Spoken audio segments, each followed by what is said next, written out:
Hi everyone အားလုံးပဲမင်္ဂလာပါကျွန်တော်ဒီနေ့မှာလည်းတကယ်ကိုမှလွယ်ကူပြီးအသုံးတဲ့အင်္ဂလိပ်စာစကားပြောလေးတွေကိုမျှဝေပေးမှာဖြစ်ပါတယ်ပထမဆုံးတစ်ခုက I'll make it clear okay ငါရှင်းရှင်းပဲပြောမယ်နော်ဆိုတော့တကူကူရှင်းရှင်းလင်းလင်းပဲငါပြောလိုက်မယ်ရှင်းရှင်းလင်းလင်းပဲလုပ်မယ်ဒါမျိုးပေါ့နော် I'll make it clear ဟုတ်လို့ပြောလို့ရတယ်နောက်တစ်ခုကကျတော့ you can't do that okay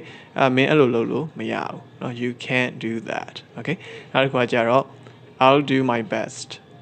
I'll do my best okay ငါအကောင်းဆုံးလုပ်ပါမယ်နော်ဒီလိုပြောတာပါနောက်တစ်ခုကကျတော့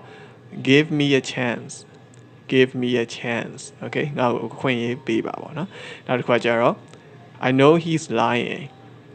know he's lying okay တူလိမ့်နေတယ်ဆိုတော့ငါသိတယ်နော်နောက်တစ်ခုကကျတော့ there's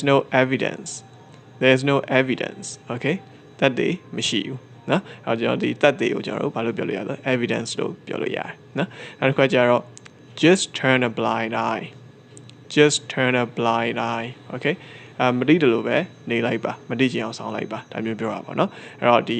မတိချင်အောင်ဆောင်းတယ်မတိတယ်လို့ပဲနေတာကို turn a blind eye လို့သုံးလို့ရတယ်နော်နောက်တစ်ခါကျတော့ I can't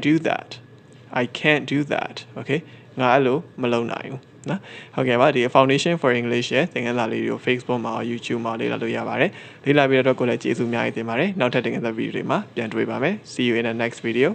goodbye